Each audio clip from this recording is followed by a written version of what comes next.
Are you sure you know how to handle that thing, old-timer? The voice, sharp and full of disrespect, cut through the rhythmic crackle of distant gunfire. Major Bennett, USMC, stood with his hands on his hips, his perfectly pressed digital camouflage uniform, a stark contrast to the dusty, sun-baked environment of the public shooting range.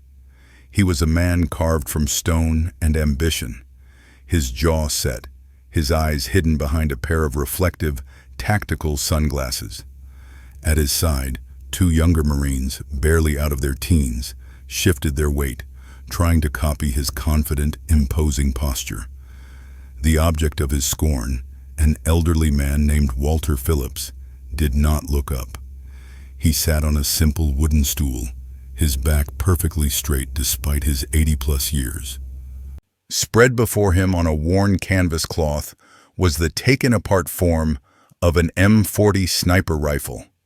Its wooden stock was dark with age and oil, marked with the nicks and scratches of a long and important life. Walter's hands, though wrinkled and spotted, moved with a surgeon's precision. He slid a clean patch through the barrel, his movements efficient, practiced, a ritual performed thousands of times. He was a picture of calm focus, a rock in the stream of the Major's arrogance. "I asked you a question, Pops," Bennett pressed, taking a step closer. The gravel crunched under his immaculate combat boots. "This is a live fire range. We have regulations. That old thing looks like it belongs in a museum, not out here. I need to see your range permit and your identification." Walter finished his task, carefully placing the cleaning rod down. Only then did he slowly lift his head. His eyes, a pale and piercing blue, held a clarity that seemed to defy his age. They were calm, observant, and completely unfazed. He looked at the Major, then at the two young Marines flanking him, and offered no reply. This quiet defiance seemed to turn the Major's irritation into a hotter flame. The young officer saw a stubborn old man, perhaps a little senile, who was failing to show the proper respect for his rank and presence. He couldn't see the deep, quiet waters of experience that lay behind those eyes. "All right, that's it," Bennett snapped, his voice rising in volume. Shooters at the neighboring lanes began to pause, lowering their weapons to glance over. A small audience was gathering. "I'm the senior officer present, and I'm declaring this lane unsafe. Stand up, hand me the weapon, and give me your ID. Now." The confrontation hung in the hot, still air, thick with the scent of gunpowder and dry earth. Walter Phillips remained seated, his hand resting gently on the cool, worn wood of his rifle stock. He had not come here for a fight, but it seemed a fight had come for him. Major Bennett felt a surge of righteous authority. The old man's silence was disrespect. He saw a stolen valor case in the making. Some deluded civilian playing soldier with a surplus rifle and a faded jacket. The jacket itself was an offense, an old field coat, the kind you'd find in a dusty surplus store. It was clean, but frayed at the edges, the fabric softened from 1,000 washings. It was the opposite of Bennett's own crisp, modern uniform, which had sharp creases and perfectly placed rank insignia.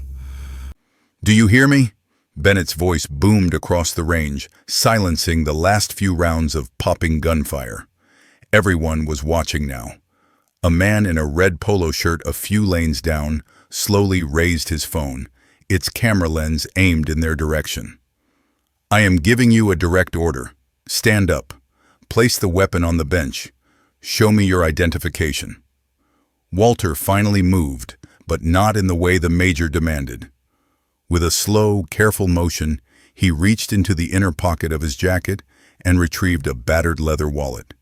It was held together by a thick rubber band. He didn't stand. He didn't rush. He simply opened the wallet and began to look through its contents.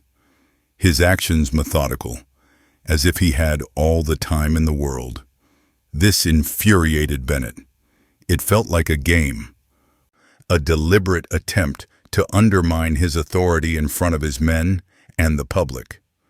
"Are you deaf or just stupid?" The order was to stand up. He took another step forward, his shadow falling over Walter and the disassembled rifle. One of the young Marines shifted nervously, his eyes darting between the major and the unmoving old man. This was getting out of hand beyond a simple range check. "No need for all this," Walter said, his voice quiet but clear, a low rumble that carried easily in the sudden silence.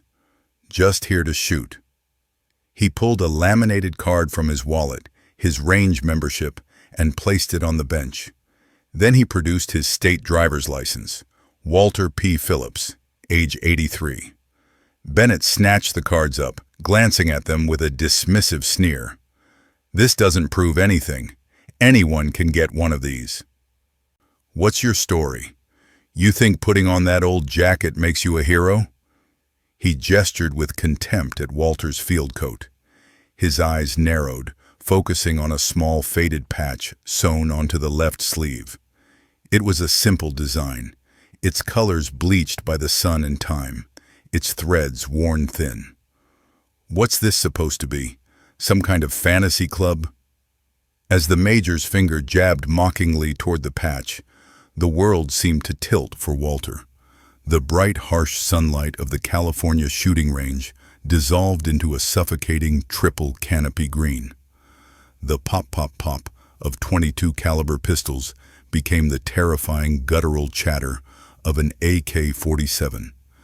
The smell of gunpowder was replaced by the thick metallic scent of blood and the earthy rot of the jungle floor. For a fleeting second, he felt the familiar weight of his full gear, the slickness of mud trying to steal his boots, and saw the face of a young corporal, his eyes wide with fear, handing him that very same patch, new and vibrant, just hours before an ambush in the Ashau Valley. The memory was a ghost, there and gone in a heartbeat, leaving behind only the dull ache of a past that never truly left him. He blinked, the shooting range swimming back into focus. Major Bennett was still talking, his voice a droning annoyance. "You people are all the same," the major continued, warming to his theme, playing to the crowd he imagined was on his side. "You watch a few war movies, buy some surplus junk, and think you can come out here and play soldier. You're a danger to yourself and everyone else. You probably don't even know the 4 safety rules." A man named Ryan, standing 2 lanes over, had seen enough. He was an off-duty Army Ranger, a staff sergeant who'd spent the morning sighting in a new scope. He was younger than Bennett, but he'd seen more of the real thing. He recognized the look in Walter's eyes. It was a look he'd seen in his own platoon sergeants, a weary patience that came from enduring things men like Bennett only read about in reports.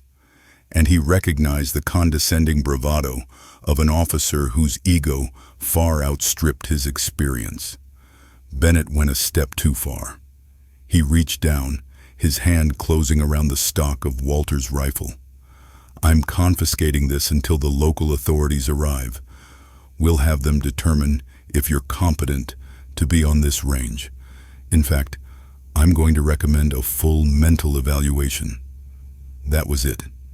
That was the line. Disrespect was one thing. Public humiliation and the threat of institutionalizing a veteran was another.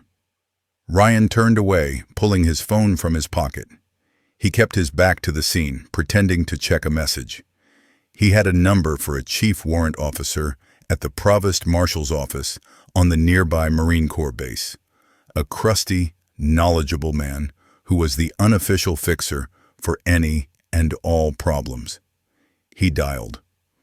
"Chief Roberts, it's Sergeant Thompson," he said, his voice low and urgent. "Sorry to bother you on a Saturday, but we've got a situation down at the public range off Highway 78.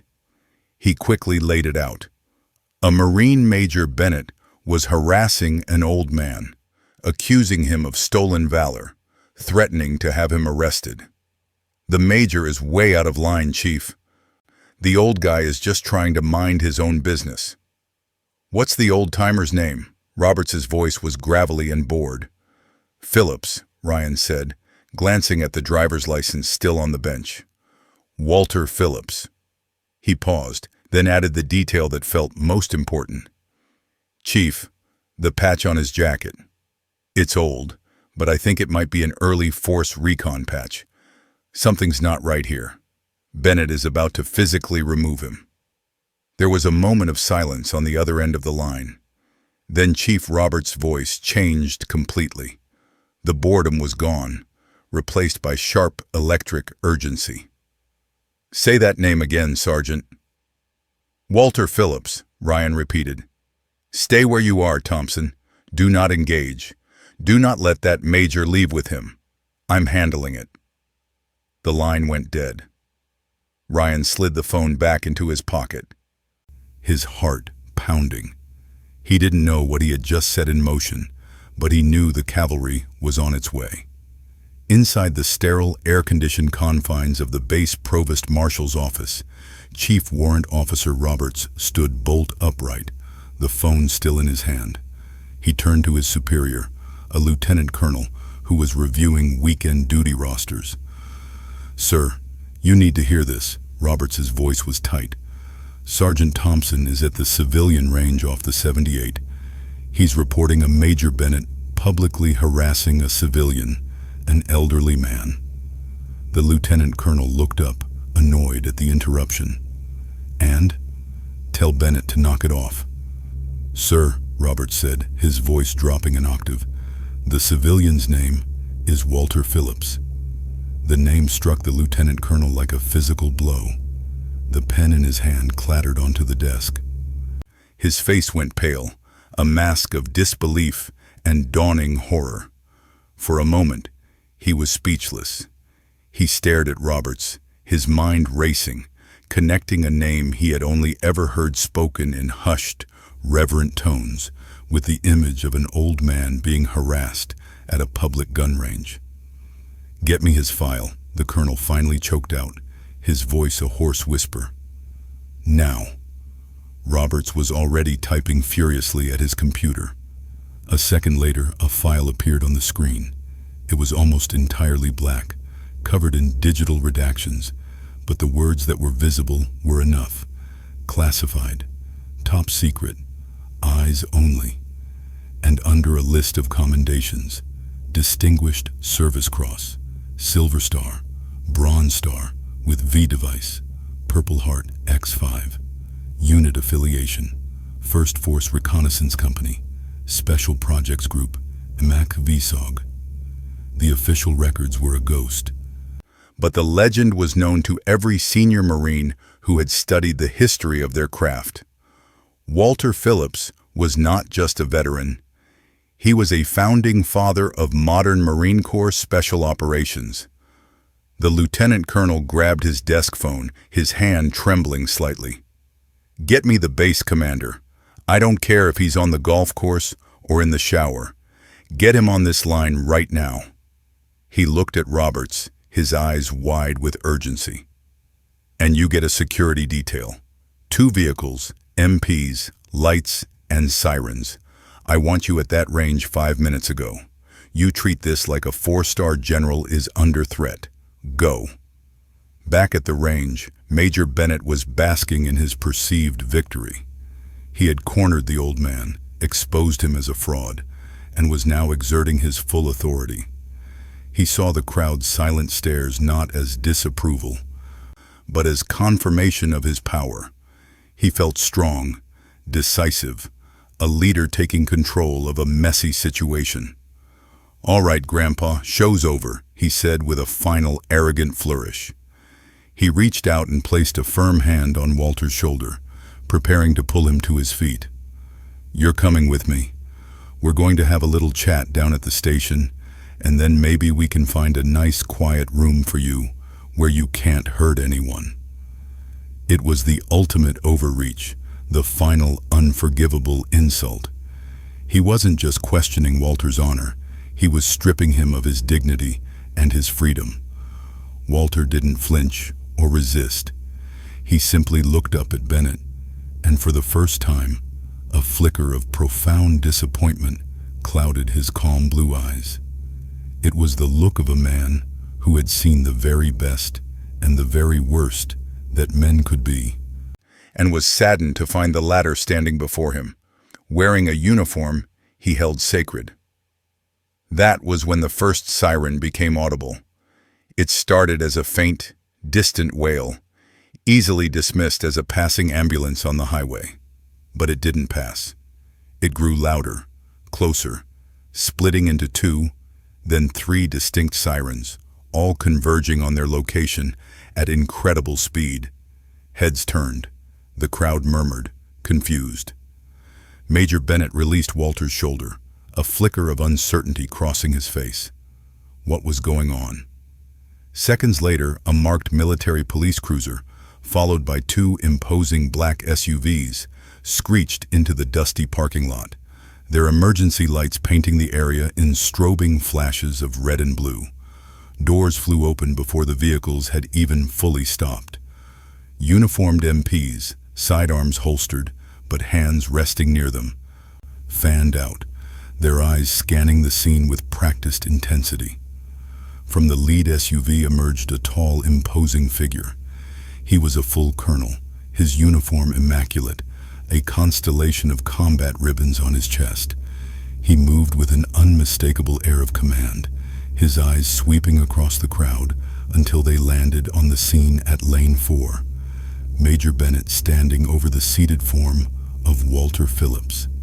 The colonel's eyes widened, first in confusion, then in shocked recognition, and finally in a wave of pure, unadulterated reverence. He strode forward, his pace quick and purposeful, ignoring a bewildered Major Bennett who was attempting to salute him. The colonel walked right past him as if he were invisible, and came to a halt 3 feet in front of Walter's stool. He drew himself up to his full height, his back ramrod straight. He brought his hand up in the sharpest, most respectful salute of his long and decorated career. His voice, when he spoke, was filled with an emotion that stunned the onlookers into absolute silence. "Mr. Phillips," the colonel said, his voice cracking slightly, "it is an honor, sir." Walter looked up at the colonel, a faint, weary smile touching his lips. He gave a slow, almost imperceptible nod of acknowledgement. The colonel held his salute for a long moment before dropping his hand. He then turned, his face a mask of cold fury, and fixed his gaze on the now petrified Major Bennett. "Major." The colonel's voice was a low, dangerous growl, like grinding stone. "Do you have any earthly idea who this is?" He didn't wait for an answer. He turned to face the entire crowd, raising his voice so every single person could hear. "Let me educate you all. This man is Walter Phillips. He retired as a gunnery sergeant, but that title doesn't begin to tell his story. He served with 1st Force Reconnaissance Company in Vietnam. The man you see before you is one of the architects of the Marine Corps Scout Sniper program. He wrote half the damn doctrine we still use today." The colonel pointed a trembling finger at the M40 on the bench. "That is not some relic. That is his rifle, issued to him in 1966. It has been with him on over 100 long-range reconnaissance patrols. With that rifle, he saved more Marine lives than anyone in this entire zip code has ever met." He took a step closer to Bennett, his voice dropping but losing none of its intensity. "This man holds 2 distinguished service crosses, a Silver Star for gallantry, 5 Purple Hearts. He is spoken of in reverential whispers at Quantico and Paris Island. He is a living legend of the Corps. And you, Major," the colonel's eyes were blazing, "you have just stood here on my watch and publicly humiliated him. You have dishonored him. You have dishonored yourself. And you have dishonored that uniform you are wearing." A wave of shock and shame washed over the crowd. The man with the phone was still recording, his hand shaking. The 2 young Marines behind Bennett looked like they wanted the earth to open up and swallow them whole. Their arrogance had evaporated, replaced by a horrified understanding of what they had just witnessed. They were looking at a ghost from the history books, a hero of the Corps, and they had stood by while their major treated him like a common criminal. The colonel turned his back on Bennett, a gesture of ultimate dismissal. He then crouched down so he was eye level with Walter. "Gunny," he said, the formal Mr. Phillips, replaced by the familiar term of respect. "I am profoundly sorry. On behalf of the United States Marine Corps, I apologize for the conduct of this officer." Walter finally spoke, his voice the calm center of the storm. He placed a hand on the colonel's arm. "Easy, Colonel. The boy's just full of piss and vinegar. We were all like that once, before the world beat it out of us." He then looked past the colonel, his gaze settling on Major Bennett, who stood frozen, his face ashen. Walter's expression was not one of anger or triumph, but of deep and abiding sadness. "Son," he said softly, yet every word landed with the force of a hammer blow. "The uniform doesn't make you a man. Your actions do. Respect isn't something you can demand with your rank. It's something you're supposed to earn with your character. And let me give you a piece of advice. Sometimes the quietest man in the room is the one you should listen to the most." As he spoke his simple words of wisdom, his other hand rested on the scarred walnut stock of his M40 rifle. For a brief shimmering moment, the image of the shooting range faded again. He was 25 years old, huddled in a waterlogged foxhole during a relentless monsoon. Next to him, a young Marine, a boy from Ohio named Jackson, who hadn't even started shaving regularly, was shaking, half from the cold, half from fear. Jackson pushed a brand new, brightly colored First Force recon patch into his hand. "Here, Gunny," the kid chattered, "for luck." An instant later, the world erupted in a flash of white light and a deafening roar as a mortar round impacted nearby. The patch clutched in his hand was the last thing the boy ever gave him. It was a symbol born of brotherhood and paid for in blood. The fallout from the incident was swift and decisive. Major Bennett was formally reprimanded. His fast-tracked career hit a brick wall. He was reassigned to a dreary logistics depot in the middle of the desert, a place where promising careers went to die.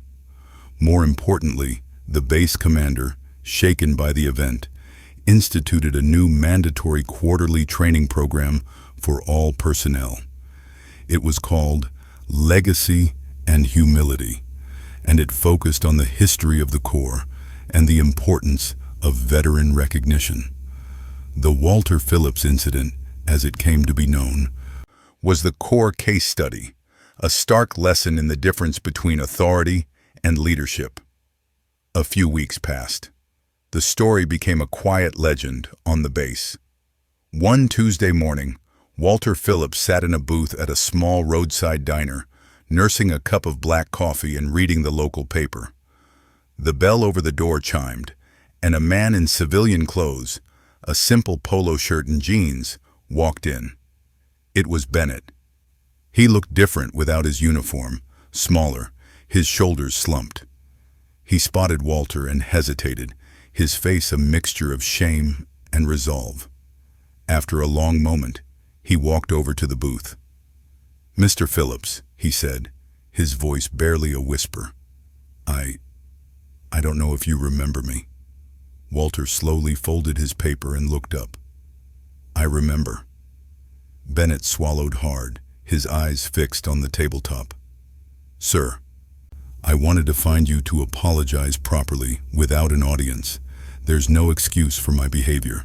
I was arrogant, and I was wrong. Deeply wrong. I'm sorry." The apology was quiet, sincere, and stripped of all pride. Walter looked at the man for a long moment, studying his face. He saw not the arrogant major from the range, but a humbled man grappling with a profound mistake. He simply gestured with his head to the empty seat opposite him.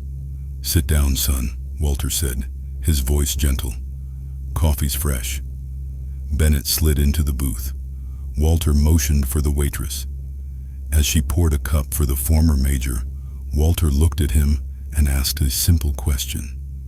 "So tell me about yourself. Where did you grow up?" The conversation began, a quiet bridge being built over a chasm of disrespect. An old warrior offering a lesson in grace to a young one who desperately needed to learn. The story of Walter Phillips is a powerful reminder that heroes walk among us every day, often in the quietest forms. If you were moved by his story of dignity and honor, please like this video, share it with someone who needs to hear it, and subscribe to our channel for more stories of courage and character.